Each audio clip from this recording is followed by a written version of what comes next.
Thank you again for agreeing to meet with me. No problem. So, how did you get involved with News Corporation? Well, I recently graduated from university. I needed a job, so I applied to be a reporter there.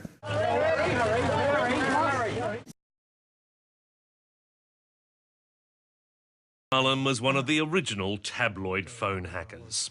As an investigative reporter for News of the World, it was one of his tools for digging up dirt. Poppers, amyl nitrate. So how do you hack a celebrity's phone? Right. Well, if it's the usual trick is with two phones. So you dial one so that they answer the phone, and then immediately you dial the other one so that will be diverted to the messages. And then that's the way you get into the message system, and then you can just listen to the messages. Simple as that? As simple as that. And normally you just dial 4 zeros if they haven't changed their code. If they've changed their code, it gets a bit more complicated. You have to pay a PI to basically pay someone at Vodafone to tell you what the PIN is. You make sure that you were the first one to get this news story. Well, we use certain techniques, I guess, not even techniques, but we broke the law. We hacked people's phones, invaded people's privacy. At the time, in the late 90s and early 2000s, I think it was something that everybody did. And how did the editors convince you that phone hacking was acceptable? I guess they really just said it was normal. Did you think phone hacking was a sustainable way of obtaining news? Yes and no. At the beginning, we kind of did. We thought that we were pretty much invincible. Like, we were living day to day.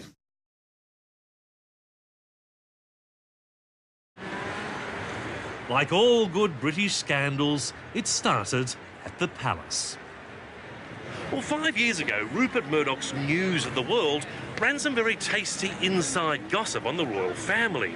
Things like Prince William injuring his knee, the sort of thing no one could work out how a journalist would know.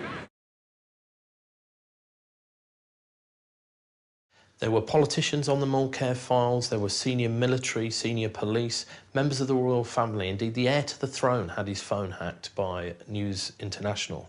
There are hundreds of people who may have been the victims of crime, who've not been informed about it. There were clear pieces of evidence that, had they been followed up, I'm sure would have led to more people being put in the dock and tried for criminal wrongdoing. The police, the Metropolitan Police in London, have some big questions to answer. The only way we're going to get to that is through a judicial inquiry or from an independent investigation by another police service. Was a rogue reporter. We didn't know it was going on, and it's like, hang on, you know, you are the people who are directing us to do these things. You're our bosses. You know, at least have the decency to say, you know, sometimes an investigative journalist has to stray into that semi-legal grey area that, you know, if you're catching a politician who's fiddling his expenses or fiddling with his secretary, that's fine. You know, no jury would convict a journalist of illegally hacking into his phone. But where it went so badly wrong is, you know, you got a few good results, and then they just started doing it to not just people like Hugh Grant and Sienna Miller, but to, you know, the ordinary man, the reader, and, you know, most stupidly of all, they started doing it to victims of crime. And we know about the Millie Dowler thing. And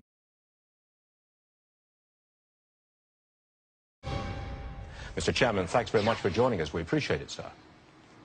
Fine. Good afternoon. The story that is really buzzing all around the country, and certainly here in New York, is that the News of the World, a News Corporation newspaper in Britain, used... I'm not talking about that issue at all today. Sorry. OK. No worries, Mr. Chairman. That's fine with me. I'm too far removed out of here.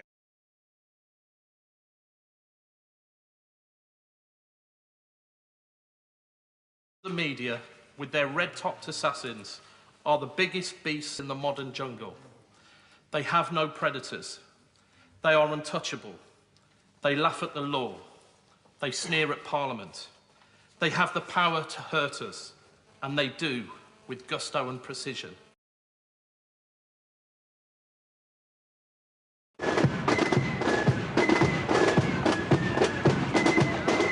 And there's another reason why police may have been reluctant to charge any other journalists. Those same reporters were bribing police. Yeah, I think 200 quid for a number plate was the going rate. Yeah, you'd meet them in a pub.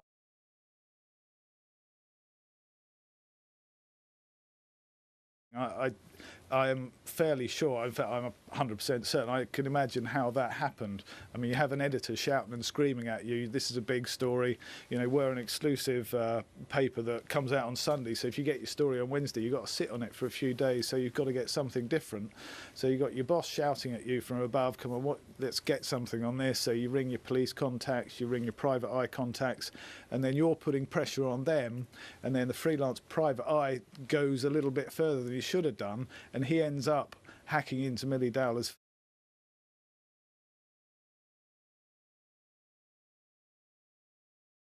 Read all about it, paper. Did anybody honestly believe that if your newspaper said vote communist, vote Labour, vote Conservatives, do you think people take any notice? They don't take any notice at all. It can't happen. Democracy doesn't work out like that. People are far too clever. Or perhaps they're just more interested in celebrities than politics. What's the night out on the streets?